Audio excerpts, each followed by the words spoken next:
Welcome ladies and gents, my name is Curci and this is the review for The Evil Within.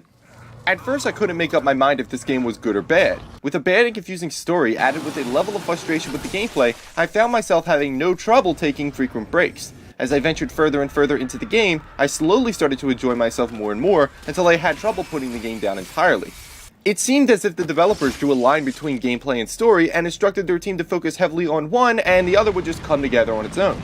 The Evil Within's gameplay is very enjoyable, and I would argue that it is one of the best gameplay experiences in a long time. The Evil Within is a horror game that is not for the casual gamer. With scarce resources like ammo and health syringes added with enemies that hit hard, this game can be very difficult at times.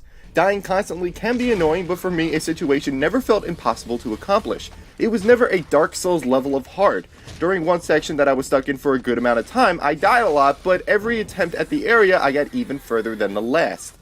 The Evil Within is very much a game that puts you in a situation and leaves it up to you to decide how to best go about it. Do you sneak around enemies, hide under a bed until your foe turns their back, or if you engage, do you go for the leg to make them fall and light them on fire, or do you just go for the headshot?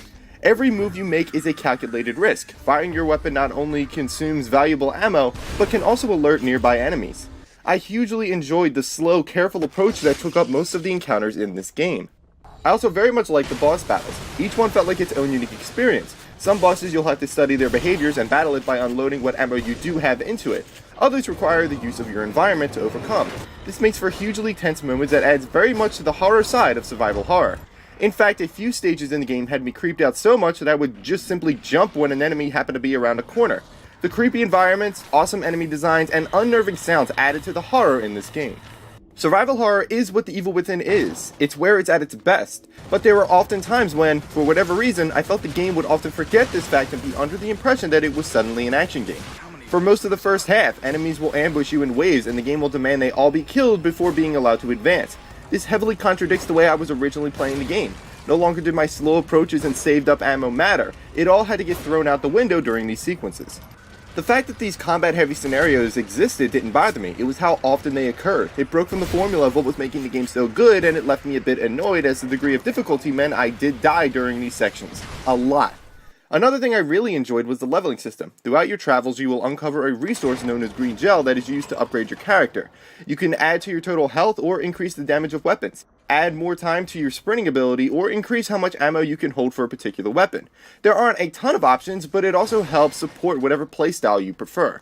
Then there's the game's story. For the most part, I kept viewing the story as something that was regurgitated, and whatever happened to come up was what the developers pieced together into a story. You play as a detective who is investigating murders when he is suddenly captured, and then suddenly in a sewer, and then suddenly in a field of sunflowers. And no, I'm not exaggerating. The game literally hardcuts you to different locations without warning or reason. In addition, when bad things start to happen, the game never addresses it until much later. In the meantime, you are left wondering, and wondering, and wondering.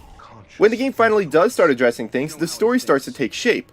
The problem is that not only did it take too long to get to that point, but I found the explanation, that once again came more than halfway through the game, to be riddled with plot holes. And while some things do get explained, other things the game tends to vaguely address. The characters didn't help matters either. Not a single voice actor I felt was doing any form of acting, but were just reading the words off a piece of paper. There is no character development, no motive or goal until the very end, and even at the end the game leaves you hugely unsatisfied. The bright spot in this whole giant mess that is the Evil Within story is the villain Ruvik. At first, this seemingly generic video game bad guy is just that. But when the story finally starts to kick in and you learn the origin story of Ruvik, you really start to see just how evil and menacing that this guy is. In one part of the game, you learn about Ruvik's past, and during this level, Ruvik himself will randomly appear and stalk you. There is no killing this foe. When Ruvik arrives, you have one option: to hide. The game would have been monumentally more scary if Ruvik stalked you throughout the entire game at random points, forcing you to avoid him. Unfortunately, this ended up being a wasted opportunity. Ruvik is that character you never want to see, but always want to see at the same time. Whenever he does show up, bad things happen, and it is usually never in your favor. Ruvik is just an awesome villain, and honestly, the only good character in this game. In the end, the fantastic gameplay is the saving grace for The Evil Within. Even with its downright bad story, the appropriate level of difficulty added in with very in-depth mechanics, The Evil Within is still a good game. While I did have a love-hate relationship with the game at first, it was really hard to put down once it got into full swing. While not the scariest of games, The Evil Within is most certainly a great addition to the survival horror genre, assuming you're not looking for a story. Thank you guys for watching, and I will see you next time.